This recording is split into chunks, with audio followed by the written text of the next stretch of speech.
आज का हमारा टॉपिक है the scientific approach in chemistry. दो वर्ड हैं इसमें, एक है scientific approach and the second one is chemistry.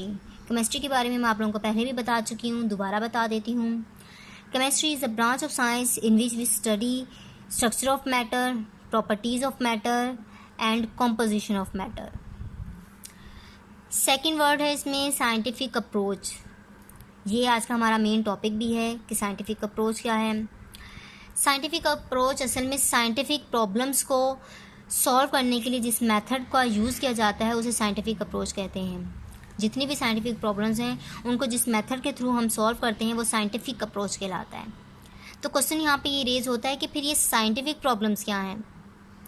Scientific problems असल में big challenges related to science, यानी कि साइंस से रिलेटेड जितने भी प्रॉब्लम्स, जितने भी इश्यूज़ और जितने भी चैलेंजेस हैं वो तमाम के तमाम साइंटिफिक प्रॉब्लम्स कहलाती हैं। और इन्हीं प्रॉब्लम्स को सॉल्व करने के लिए हम साइंटिफिक अप्रोच का यूज़ करते हैं। साइंटिफिक अप्रोच बेसिकली 4 स्टेप्स पर कंसिस्ट करती है और इन्हीं चारों स्टेप्स को फॉलो करते हुए हम किसी भी प्रॉब्लम को सॉल्व कर सकते हैं। ये चारों स्टेप्स हैं, number 1 observation, number 2 hypothesis, number 3 theory, number 4 scientific law. अब इन चारों स्टेप्स को वन बाय वन डिस्कस करेंगे और देखेंगे किस तरह से इन चारों स्टेप्स की मदद से हम किसी भी प्रॉब्लम को सॉल्व कर सकते हैं। फर्स्ट स्टेप है हमारे पास साइंटिफिक अप्रोच का ऑब्जर्वेशन। ऑब्जर्वेशन क्या है? किसी भी चीज़ को सिर्फ देखने से या महसूस करने से आपके माइंड में जो भी आइडियाज़ आ रहे हैं वो ऑब्जर्वेशन कहलाते हैं।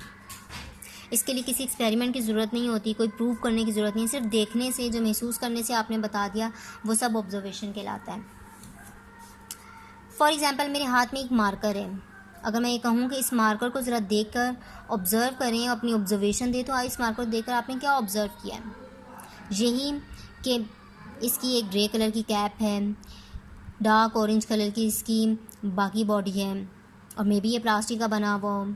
ये वो चीज़ें जो सिर्फ आप देख कर बता रहे हैं, और जो चीज़ देख कर बता रहे हैं, महसूस करके बता रहे हैं, वो सारी चीज़ें ऑब्जर्वेशन कहलाती हैं।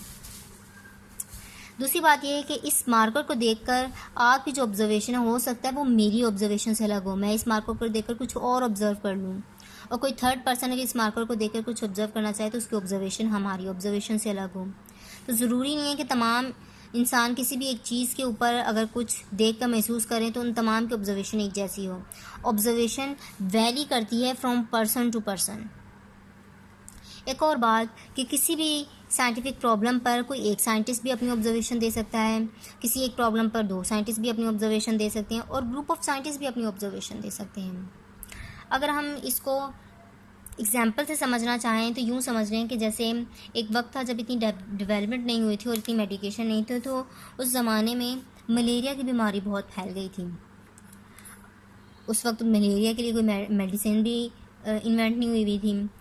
तो उस वक्त के साइंटिस्ट ने जब ये जानना चाहा कि मलेरिया क्यों हो रहा है, अब यहाँ पे क्वेश्चन रेज हो रहा था कि मलेरिया क्यों हो रहा है। अब जब क्यों की बात आ गई तो वो साइंटिफिक प्रॉब्लम होगी। अब उसको सॉल्व करने के लिए इन चारों स्टेप्स का यूज़ कैसे हुआ है? सबसे पहले तो साइंटिस्ट ने, उस इलाके के साइंटिस्ट ने अपने इर्द गिर्द के माहौल को देखा कि इस इलाके में मलेरिया हो रहा है, तो इस इलाके में ऐसी क्या चीज़ है जिसकी वजह से हो सकता है। तो उन्होंने ऑब्ज़र्व किया कि हो सकता है यहाँ पर बैड एयर मौजूद है, यानी कि एयर के अंदर पोल्यूशन है। तो उन्होंने कहा कि इस इलाके की एयर बैड है, यानी कि हवा में आलूदगी है, इस वजह से मलेरिया हो रहा है। ये सिर्फ उन्होंने देखकर बोल दिया, इसके लिए कोई एक्सपेरिमेंट नहीं किया, सिर्फ ऑब्ज़र्व किया है और ये हमारे पास ऑब्जर्वेशन आ गई। उसके बाद आ जाते हैं हाइपोथेसिस पर। Hypothesis, a trial idea is called hypothesis, यानी कि जो कुछ ऑब्ज़र्व किया है उस ऑब्ज़र्वेशन की बेस पर हम कोई एक्सपेरिमेंट करें, उसको प्रूव करने की कोशिश करें और एक्सपेरिमेंट करने के बाद जो हमारे पास रिज़ल्ट आता है वो हाइपोथेसिस कहलाता है।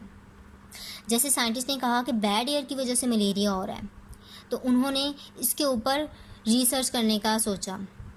अब बैड एयर तो सिर्फ उनकी ऑब्जर्वेशन थी, उसके लिए उन्होंने कोई भी इसके ऊपर एक्सपेरिमेंट नहीं किया था, लेकिन अब वो एक्सपेरिमेंट करने लगे।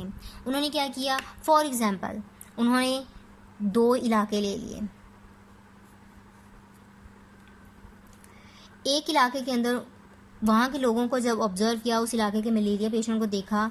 मलेरिया पेशेंट देखने के बाद उन्होंने ऑब्ज़र्व किया कि उस इलाके में एक तो बैड एयर थी। उन्होंने कहा कि जी बैड एयर की वजह से यहाँ पे इन इलाके के लोगों में मलेरिया फैल रहा है।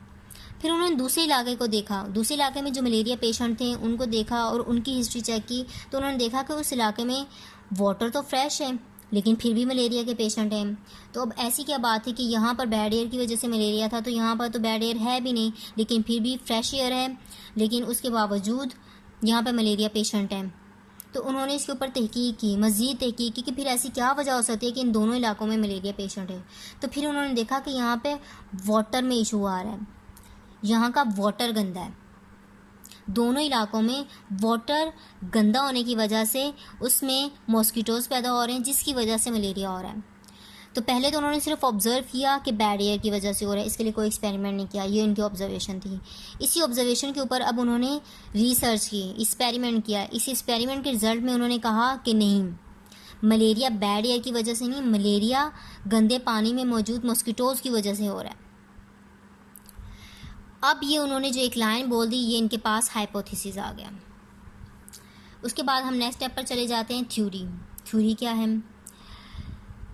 किसी भी थ्योरी को जब कुछ और साइंटिस्ट उसके ऊपर रिसर्च करते हैं, अपनी ऑब्जर्वेशन देते हैं, ऑब्जर्वेशन के ऊपर एक्सपेरिमेंट करते हैं, तो उसे हम कहते हैं कि वो थ्योरी है। फॉर एग्ज़ाम्पल, ऊपर एक या दो साइंटिस्ट ने ऑब्जर्वेशन दी, फिर हाइपोथेसिस में उन्होंने रिसर्च की और उसके बाद अपनी हाइपोथेसिस को लेकर वो कुछ 3-4 साइंटिस्ट के पास चलेंगे। फॉर एग्जांपल, उन्होंने 4 साइंटिस्ट को अपनी हाइपोथेसिस दी। उन्होंने कहा कि हमारी ये हाइपोथेसिस है कि जो मलेरिया है वो पानी में मौजूद मॉस्किटोज़ की वजह से हो रहा है। अब आप इस पर थोड़ा वर्क करें, आप इस पर थोड़ी सी रिसर्च करके बताएं कि हमारी जो हाइपोथेसिस है वो ठीक है कि नहीं। अब ये तीनों चारों साइंटिस्ट इसके ऊपर काम करते हैं और हर साइंटिस्ट कहता है कि बिल्कुल आपने जो हाइपोथेसिस दी थी ये वही है।